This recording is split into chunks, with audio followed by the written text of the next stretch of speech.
obey and serve him, they shall spend their days in prosperity and their years in pleasure. And the people of God said, amen. Amen. I want to talk to you today for however long the Lord would have me from the topic, my flesh, my fears, and my faith.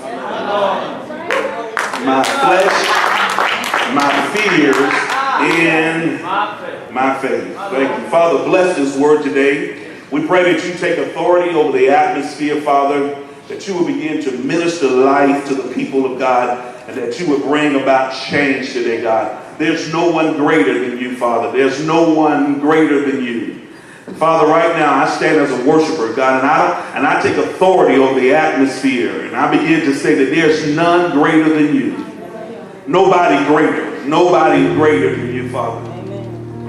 And Father, I want to worship you right here, Father, and declare that there's no one greater than you. Father, as we look throughout this world, there's a whole lot of turmoil, there's a whole lot of stuff going on, but the church of Jesus Christ is still on the move, and there's still greatness that you're trying to accomplish in the earth, and lions are still crying out for redemption, Father.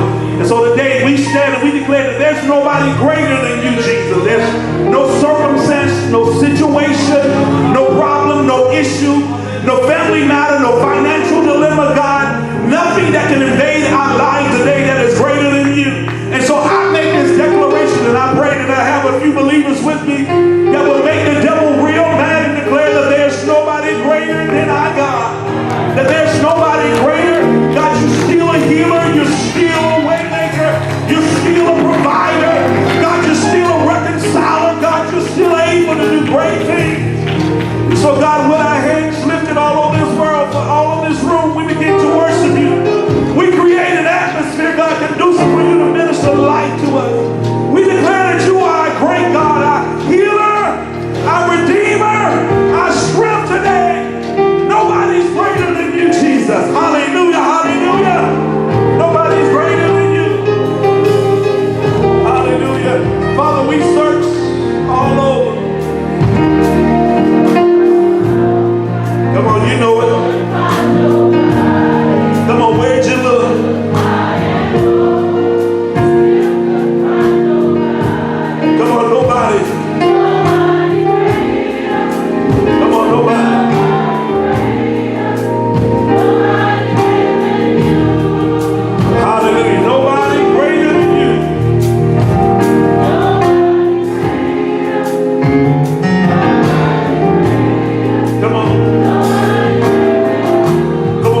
for the Jaguars, right? So he took me to the game with him on a Thursday night, and these people were so loud that I could barely hear him sitting right next to me. Anybody know what I'm talking about? I remember I was in Detroit, and Detroit was playing, and Reggie Bush ran a touchdown, and the people were so loud in the dome that you couldn't even hear nothing but thunder and people clapping and screaming. And here we are, the Church of Jesus Christ, right? And our God has kept us. So can I get about a few people that can lift up a shout?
let me give you something. Come on, take your seats. Let's try to move into this. Come on, because we'll shout and you miss this moment. And I don't want to miss this moment. Every moment is a ministry moment, and I want to maximize this ministry moment to give you a word from the Lord. So yesterday was a phenomenal day of just being up here all day. Started out with Sandy's brother-in-law homegoing celebration, and we are just so thankful for Sandy and your family. We love you guys so much. They had a great time, great homegoing, and it was a great service. And then we moved into fellowshipping with the Hispanic church that rented our property last night to do a concert for the only Spanish-speaking gospel station in Jacksonville. And so they were here last night. And they put up these cubes and stuff that you see last night, and it looked phenomenal in here. And I said, man, I really like them. I think I like them. And he left me.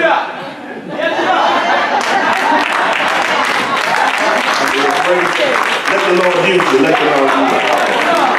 But it was a long day.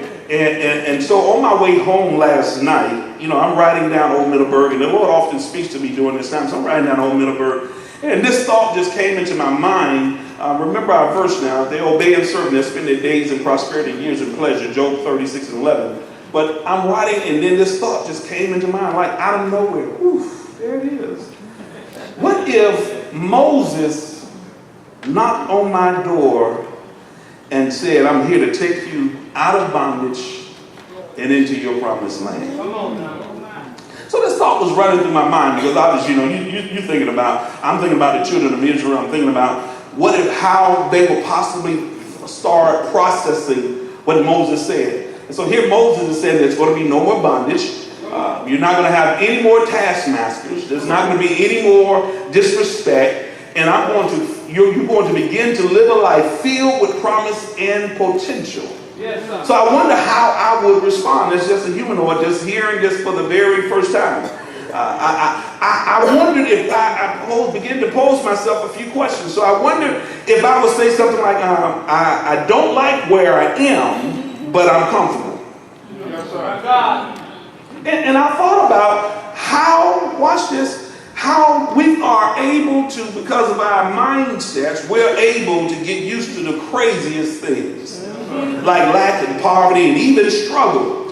We're creatures of habit, and sometimes we just settle into stuff and just begin to make it our lives.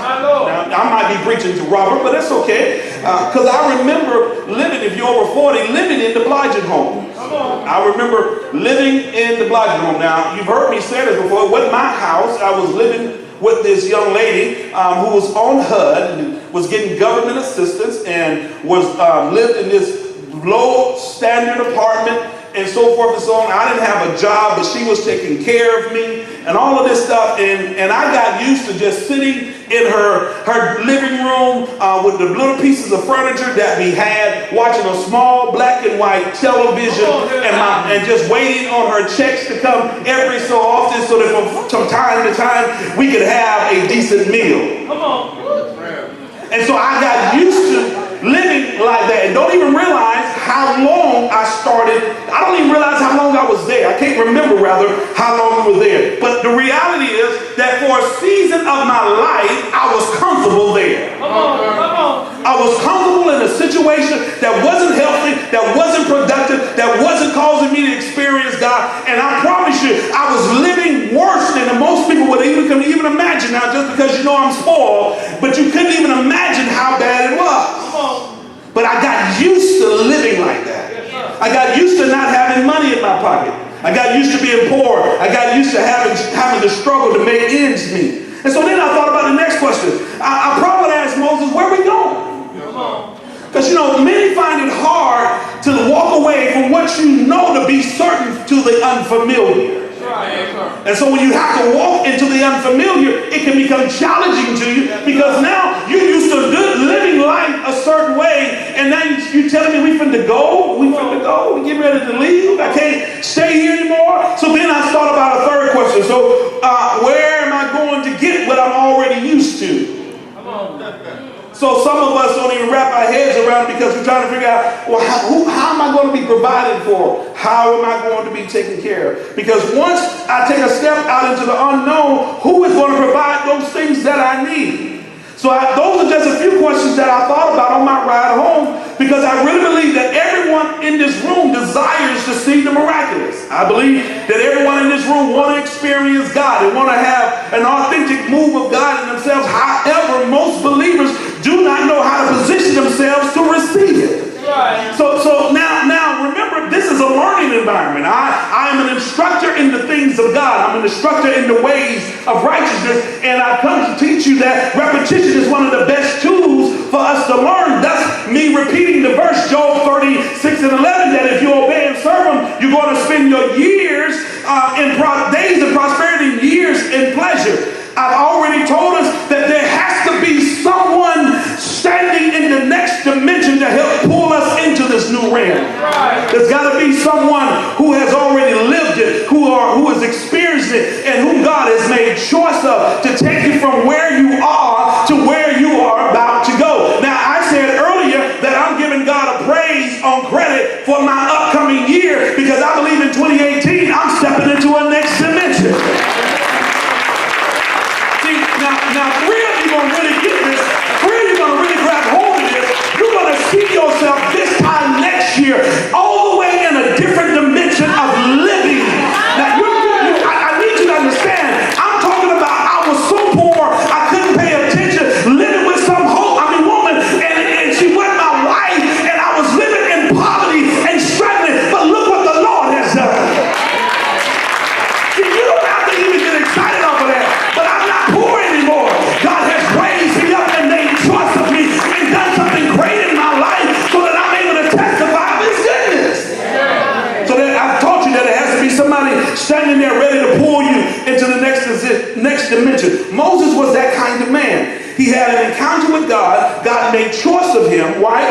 God gave him a word to go tell Pharaoh to let my people go. In fact, not only go tell Pharaoh to let my people go, but tell them I'm ready to bring them up out of where they are into a land flowing with milk and honey. Yes, now, God did many great things to Moses to show the people that God was with them. And, if you're going to follow somebody, at least see some signs. Amen. That the Lord is with them. So God did multiple things for Moses. We know about the plagues and all of that stuff. But one of the things that I love, Reggie, about this, to seal or to verify that God was working with Moses, when the children of Israel left Egypt, they left in wealth. Yes, sir.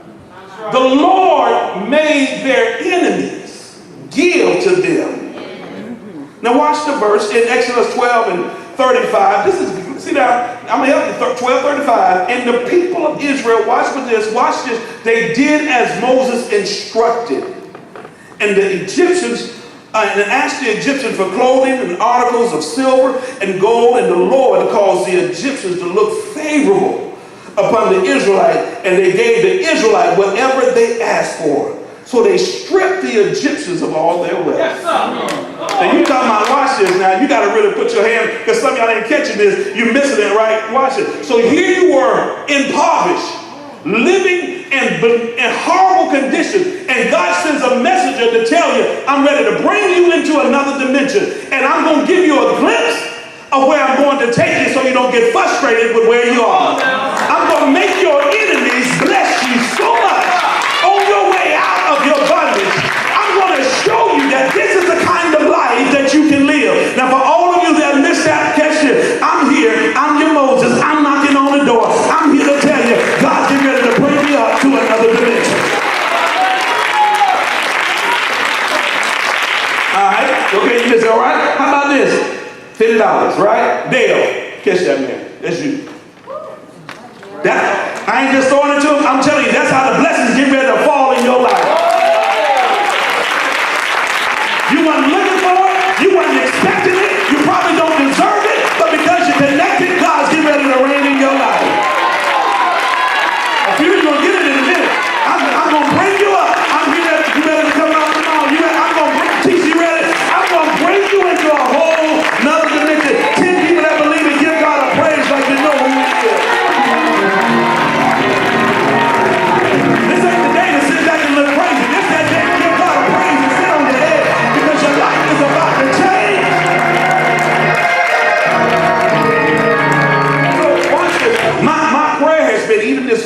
Reggie, I've been praying and seeking the Father.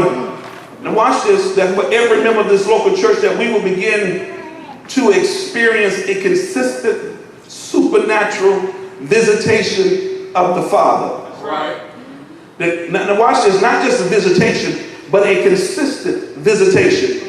And I want to encourage you to not to live a life of compromise. All right. But to make a decision today that for the Lord you'll live and the Lord you'll die. Right. To give your whole life, your whole heart over to the Lord. Because I've been teaching you that whatever you compromise to keep, you will eventually lose. So if you're going to try to compromise today for your money, watch out. You're going to lose it. That's right.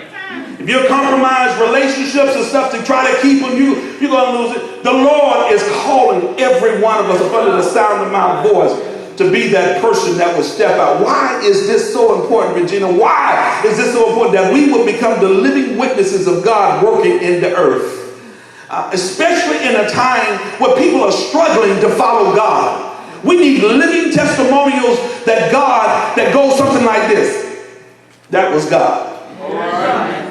When people look at you and see what the Lord has done, that you wouldn't take credit for it, but you would quickly testify, that was God. Is there anybody in here today that God has worked in your life so miraculous that you are a living epistle and that you're ready to tell somebody, oh no, don't look at me like that right now. Yeah, that was God. What are you saying, God? God wants to use us. He wants to use us to pull people into their next dimension.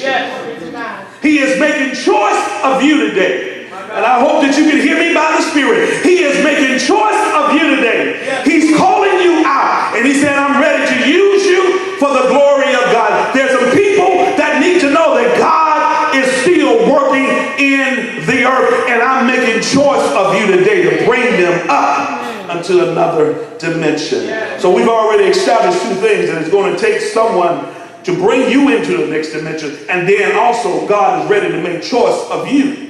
To cause you to bring somebody else up into the next dimension. So can I go for a moment back to my question with Moses? Because I had one more final question that I would probably ask Moses. Now you have to realize they lived 400 years in bondage and slavery. They've already developed a culture. They're used to a certain way of living. They're used to a certain mindset. This thing has been bred in them. 400 years of living in persecution and being up under a hard taskmaster, and then all of a sudden, out of the blue, this man shows up who's had an encounter with God and speaks on behalf of God, and he knocks on their door and says, God is coming to set you free. I want you to hear this because I want you to process, because most of us have been living 20, 30, 40, 50 years one way, and our mindset is thinking one way. And then God sends you to a place to where you can hear a word and get some direction on how to change your life. Is there anybody in here today that can understand how critical today is, that God today of all days has made choice of you, that he's ready to show you? So here is my question to Moses. Who are you? And why should I follow you? Come on. Why should I even listen to you? You see, I'm always amazed at this fact, and this is me trying to kind of clear the field a little bit. I'm always amazed at this fact. Thank you, Father. Yes, Lord. Why is it that Christians refuse on multiple occasions to listen to their leaders? Come on, now, I want you to really follow this, because I spend a lot of time in prayer. I've been up since about 4 this morning. So I've been praying for a minute, and I've been getting in my spirit. I said, Father, why do the people that I love dearly, why the folk that I care about and would do anything that you tell me to do for them, why are many of them refusing to follow instructions that would lead to their lives changing forever? All right. You know, God makes choice of a man. He then anoints a man. He then assigns that man to people, and then he gives a word for the people that he has assigned them to, and then he even works stays with them. And then you give instructions in righteousness, and many believers refuse to follow. Please lean in and listen. Don't think I'm just drifting off. I'm trying to help you today. Why will people not listen? That Jeremiah has already taught us that in Jeremiah 3:15 says, I will give you pastors according to my own heart, which shall feed you with knowledge and understanding. Malachi 2:7 from the New Living says, the words of the priest's lips should preserve the knowledge of God. And people should go to him for what? Instructions. For the priest is the messenger of the Lord of heaven's armies. Amen. And then you listen to Ephesians, the 4th chapter, one that we know dearly. And he gave some apostles, some prophets, some evangelists, some pastors, some teachers for the perfecting of the saints, for the work of the ministry, for the edifying of the body of Christ, till we all come together in unity of faith and of knowledge of the Son of God, unto perfection, unto the measure of stature of the fullness of Christ, that we henceforth be no more children, tossed to and fro and carried about with everybody's idea or wind of doctrine by the sleight of men and cunning craftiness, whereby they lie and wait to deceive. Watch this, but speaking the truth and love may grow up into him in all things, which is the head, even Christ. Verse 16, from whom the whole body is fitly joined together and compacted by that every joint supplies according to the effectual working in the measure of every part. Watch this, make it increase of the body unto the edifying of itself in love. God assigns us pastors, gives us leaders, and then gives them instructions that will cause the people's lives to change. But then there's a verse that speaks to the heart and nature of man even to the day. Ezekiel, the 33rd chapter, verse 30 from the New Living. Son of man, your people talk about you in their houses and whisper about you at the doors. They say to each other, come on, let's go hear the prophet tell us what the Lord is saying. So my people come pretending to be sincere and sit before you. They listen to your words, but they have no intentions of doing what you say. Their mouths are full of lustful words, and their hearts seek only after money. You are very entertaining to them, like someone who sings a love song with a beautiful voice or plays a fine music on instrument. They hear what you say, but they don't act on it. But when all of these terrible things happen, as they certainly will, then they will know a prophet has been among them. You preach for years and you encourage people for years to align their lives with biblical principles that would change the course of their life. You take the time to instruct and teach so that your lives can be the better. And for the most part, many do not follow. They still live the life that they've been living, holding on to the expectation that something is going to change in their life without the work of following the instructions. If you don't follow the instructions, nothing will change. That's right. You see, everybody wants a miracle. Everybody wants God to give them a breakthrough. But how many people in this room ready to do what it takes to get it? Come on, You can't get everybody hand. Watch this. See what I'm saying? You can't even get people to respond to that. How many in this room ready to do it? Most people didn't even raise their hand. God gives us a gift in the form of a pastor. He gives the pastor the word and direction to lead us so that we are able to come out. But here's the reality. Many people have even downplayed coming to Sunday morning worship as if it means nothing. It's just a duty that we do. We have to go to church. And that makes church so hard. But if you love him right now without anybody coercing you or making you, can you worship him where you are?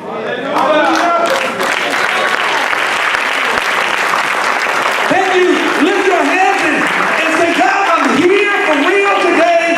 I'm in your house and I want you to speak concerning my life and my family, and I want to obey you. Yes, help us, Lord. Help us, Lord. Do you see how important it is to have someone who's not worried about entertaining you, but rather ready to lead you to a place that God. Keep worshiping. I'm saying who has a heart, who's here for real, who's here hoping that you're going to receive something from the Father, or who's here hoping, let's hurry up and finish so I can get home and watch a game or get with my families or barbecue or do something else. But what if this is your last opportunity to cry out to the Lord? What would you offer him as a praise, and what would you give him in this moment?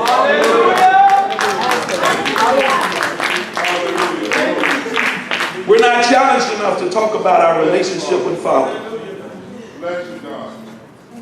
So over the past few weeks, hear my heart, take your seats.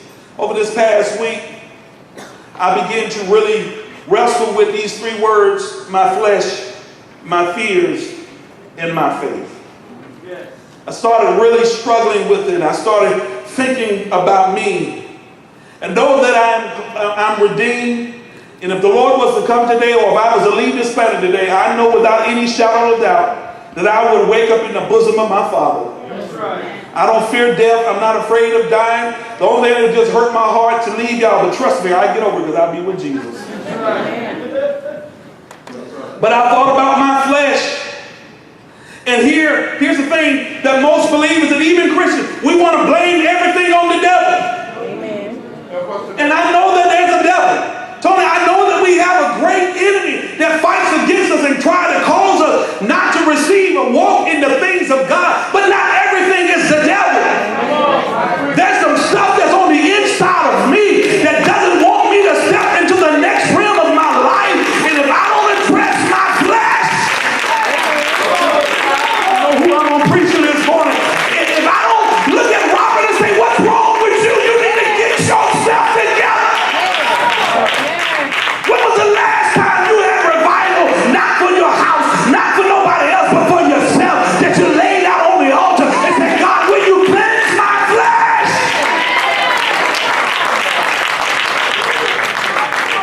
My flesh does not want me to obey God. My flesh doesn't want me to follow God. My flesh doesn't want me to align myself with simple biblical principles that will bring about a move of God in my life. He says no. My flesh says no. It talks loud and it talks consistently. It keeps telling me that no, don't do it. No, don't do it. No, don't look at me like I'm crazy. My flesh tells me you like this too much and you like that. And you want this and you want that. But God help me to sanctify my flesh. God help me today to put my flesh to death.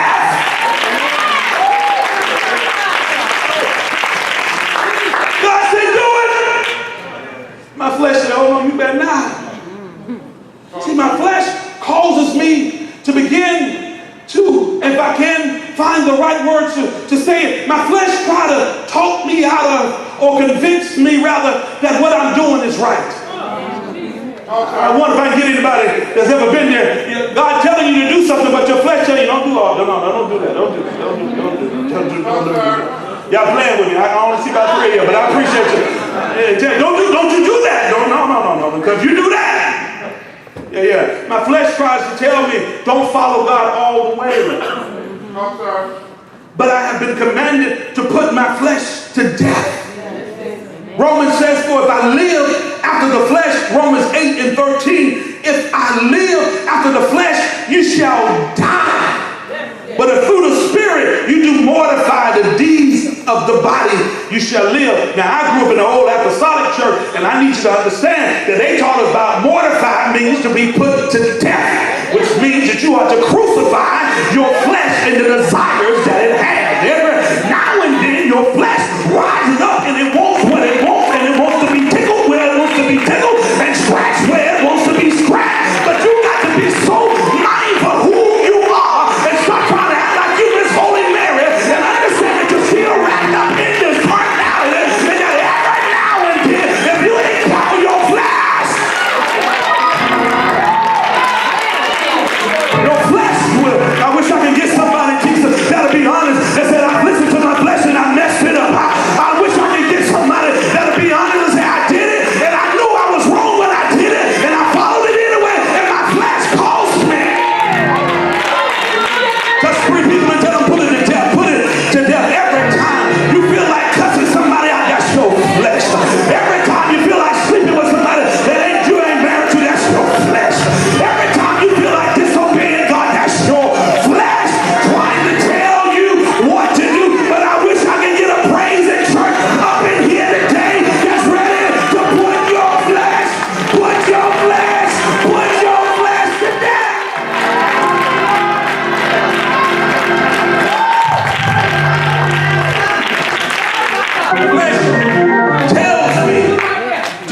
shout. I got to do this because this is going to make me feel good. Don't act like you. Don't act like I'm online. Don't play me close like that. Don't do me like that. I know you're in church and you're trying to look all holy and stuff. But I want to follow you home and let your flesh tell me who you really are. Now, flesh! Romans 8 from the New Living says, therefore, dear brothers and sisters, you have, watch this, no obligation to do what your sinful nature urges you to do. For if you live by its dictates, you will die. But if through the power of the Spirit you put to death those deeds of your sinful nature, watch this, you will live. For all who are led by the Spirit of God are the children of God. That same verse from the Message Bible says, so don't you see that we don't owe this old do-it-yourself life one red cent. There is nothing in it for us. Nothing at all. The best thing we can do is give it a decent burial and get on with your new life. God's Spirit beckons you. There are things to do. In places to go. Somebody says, time to put my flesh to death. Let me finish teaching Moses, because the flesh keeps me trapped in disobedience. My flesh keeps me trapped in disobedience to God. Why? He not a Moshe. Having, in many cases, watch this, having me to live a life of partial obedience. Living a life of partial obedience, and my flesh will try to convince me that I'm all right since I partially did what the Lord said. But I am here to instruct us in righteousness. That partial obedience is still disobedience. When the Lord says, give me a tithe, He's not trying to allow you to convince yourself that He ain't talking about you. He's talking about a tithe. Partial obedience is still disobedience. And obedience is the life force of any believer seeing the miraculous in their life. If you want to see the miraculous take place in your life, then learn how to obey God and follow Him. Do everything He tells you to do. Watch this. I'm going to find somebody who I know. Let me see. Okay, the Robinsons on the, watch this. They're phenomenal givers in the house. But I guarantee you, in this season, your flesh will tell you in that second voice, don't you give that extra. Here God is trying to pull you into another dimension to cause you to become a kingdom benefactor. He says, I'm stretching you. But your flesh will tell you, don't you do that. But the scripture said that I obey and serve Him, I'm going to spend my days in prosperity. When we decide not to listen to our flesh, God will respond to us. He'll open heaven over our life and we'll position ourselves to experience God. Don't listen to your flesh. Because no amount of sacrifice is greater than obedience. First Samuel says, and from the New Living, 1 Samuel 15 and 22, Samuel is speaking to Saul, and he says, listen, what is it more pleasing to the Lord, your burnt offerings and sacrifice, or your obedience to His voice? Listen, obedience is better than sacrifice. So I had to wrestle with my flesh this week because God challenged me to do more. And I said, God, just sitting in my office, I've already given this week. And God said, no, you can do more because I'm about to open you up to a whole other dimension of living. So here is the next thing I did, which was my fears. Because my fears come show up in my mind. And they try to talk me out of what God told me to do.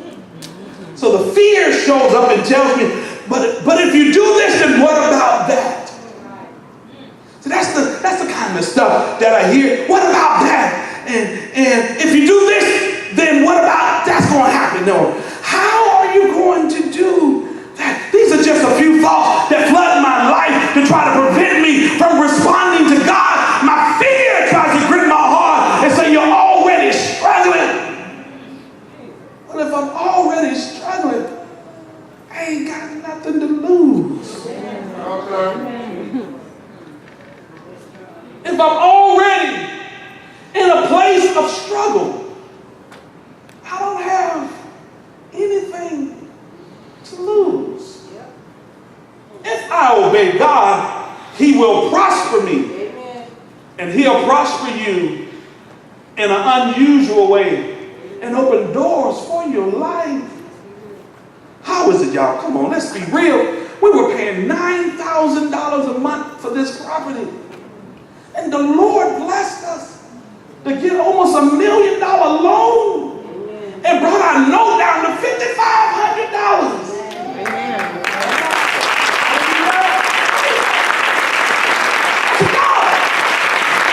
Let's go. We haven't been closed a month. We made our first mortgage payment. I shouted. I didn't care. I didn't care about nobody else.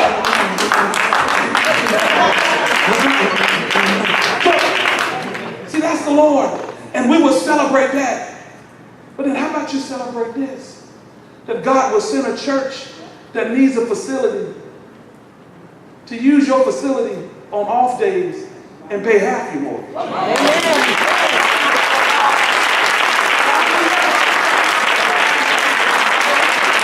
Y'all ain't got to celebrate the check sitting on my desk. I'm trying to help you out to understand that I'm ready to step into a whole nother dimension. If there anybody in this place today that's ready to go where you've never gone before.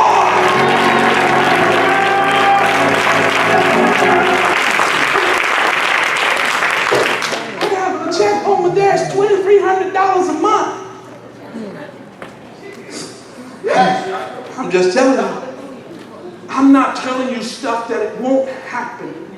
I'm leading you and instructing you in righteousness. So when the Lord pulls on you and stretches you to do more, I want you to respond because He is going to bless you. But you got to do verses like 2 Corinthians 10 and 5 that says, casting down the imagination and every high thing that exalted itself against the knowledge of God. Watch this, bring it into captivity, every thought to the obedience of God. You got to hear 2 Timothy 1 and 5 that God has not given us a spirit of fear, but the power of love and a sound mind. You got to hear Romans 8 and 15, for ye have not received the spirit of bondage again to fear, but ye have received the spirit of adoption, whereby we cry, Abba, Father. We will no longer let fear live in our lives uncontested. As a matter of fact, I take 2 minutes right here and I bind the spirit of fear against everybody up under the sound of my voice. I want you to stand to your feet and declare, I cast down fear. Come on, I cast down fear.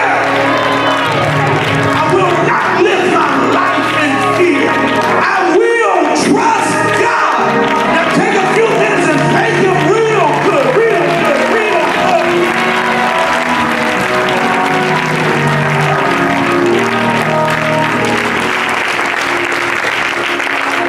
I know God is stretching us. And I know you're feeling like, man, this is crazy. But I refuse to let fear stop us. I need everybody that believes that God is working in your life in this season to shout as loud as you can, we can do more. Hear the Lord challenging you and stretching you and ready to bring you into a new season, because the last thing was my faith. My faith. I said, God, sometimes my faith is wavering and I'm struggling. We know the verses that faith is the substance of things hoped for, the evidence of things not seen. And that's Hebrews 11 and 1. And then Hebrews 11 and 6 is that without faith it is impossible to receive. You got to hear this. Without faith it's impossible to please Him, because he that cometh to Him must believe that He is, and that He is a rewarder of them that diligently seek Him. God is stretching us. And here's what I heard about my faith. And maybe 10 of y'all would just demonstrate this with me, Anthony, and the other Anthony, all y'all, just catch this.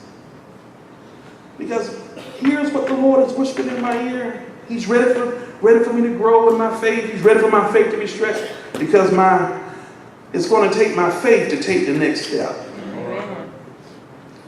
It's going to take my faith to take the next step. So anybody can shout my next step. My next step. I want you to feel this in the spirit. Just meditate on that for my next step. I want you to really think about the next step that you're going to take that will cause heaven to open over your life. This is it, my brother and sister. The next step represents the next thing that I would do. Is there anybody who is up under the sound of my voice that would dare to take the next step? Just take a next step. Next step. Just my next step. Whatever. I ain't talking 3 or 4. Just one. My next step is going to begin to open my life up. Whatever God tells me to do, I am going to respond because my next step is stretching my faith. It's stretching my faith. It's stretching my faith. Hold your hand up. Father, for everyone that moved today, we're not going to listen to our flesh. As I prepare to close, as I prepare to get ready to talk about the last little bit, RJ, y'all, my next step, I'm not going to listen to my flesh. I'm not going to listen when it tells me not to respond. I'm not going to do that. I'm going to obey God. Keep your hands lifted up. I am going to cast down every fear. And I'm going to begin to put my trust in Him. And I'm going to exercise my faith to see the miraculous. God is beckoning you. He says, I'm ready to bring you into a whole nother dimension of living that you can turn around and pull someone up. Don't worry about what you're making now. Open your hearts up and obey God as He responds to you. Take your seats real quick. Part of what I've been teaching over these past few weeks has been wrapped around 1 Kings in 17, and I've never really fully gathered how much information is in that 1 Kings 17 chapter. This is a very powerful tale of somebody who's in a very real situation, and God chooses to stretch them and make them, pull them into another dimension. They had to deal with their flesh, they had to deal with their fears, and they had to deal with their faith. Because here it is, it's just a widow woman. She's by herself. She doesn't have a husband anymore. She doesn't have anybody anymore. She's just her and a son. And they're in the midst of a famine. They're in the midst of a dry place and a broken place. And there seems to be no provision. Seems to be no provision anywhere. Her son is hungry and he's growling. He's bent over because of the pain and hunger pains that he's trying. The mother is praying and walking. Can you imagine? Because I know how my mother prayed for us so many times, and I know how some of us who are providing for family and trying to figure out, how am I going to get out of this? How am I going to get out of this? And what does the Lord do? What does He do? What does God do? He prepares a man to go give instructions that will open heaven over their life. And he's the man of God stands and he says, I know you're in the family, but he says, please, he's begging, just give to me first. Just give to me. I know how rough it is, and I know that your son is strong, but all I have is a little. All I have is a little. Will you give to me? Will you trust the God that's in me? Will you rely on the God that's in me to cause you to step into another dimension? I cause you to soar. And if you trust me, if you give to me, then I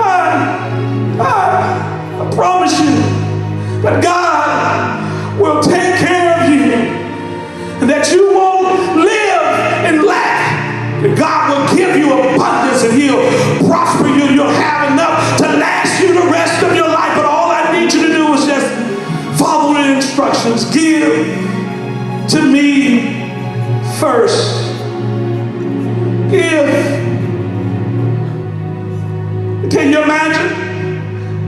That's their last little bit. The son is hungry. And then she just released her faith to believe that the Lord would bless her and her child. By faith, I'm standing on what the prophet said. Don't worry, son, we'll eat. Don't worry, God will take care of us. He will provide for us. And then look at the Lord, because he shows up mighty. You give a little, but he comes back with more. He comes back and says, I have so much more. I just need you to trust me. I just need you to believe in me. I need you to know that I won't leave you. I asked for a little, but I'm going to take care of you. I'm going to take care of you. It's going to rain. Abundance is going to come. It's going to be an overflow. It's going to be more than you can handle. It's going to be more than you can be a part of. It's going to be more than you'll ever see. It's going to be more than you've ever experienced. Can I get you to trust me? Can I get you to step on faith? You gave a little. You gave a little. But God keeps on giving. He keeps on giving. He keeps on giving. I wish I had a praise in church. I wish I had a praise in church. We got more than we ever thought we could have. Let's praise. He keeps giving. He keeps giving. He keeps giving.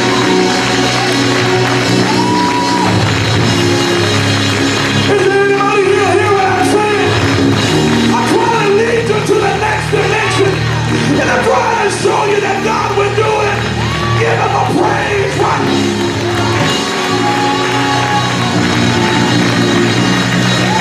Come on, let's bless him in this place. Let's bless him in this place.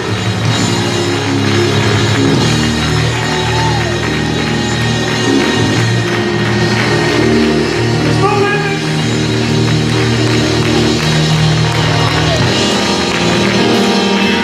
There's no limits to what God will do in your life.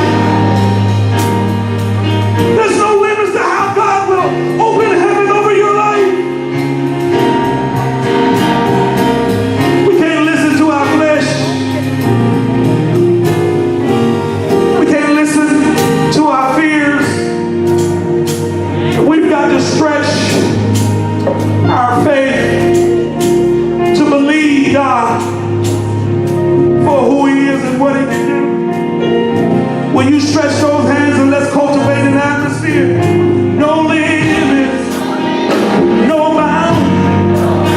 I see increase all around me. Stretch forth, break forth, release it. Come on. No limits, no boundary. I see increase all around. Stretch forth, break forth, release it. Come on. No limits, no bound. I see increase all around. Stretch forth, break forth, release in love. Now watch this. Here you go. Here's the moment. Here's the moment. We're going to honor the Lord.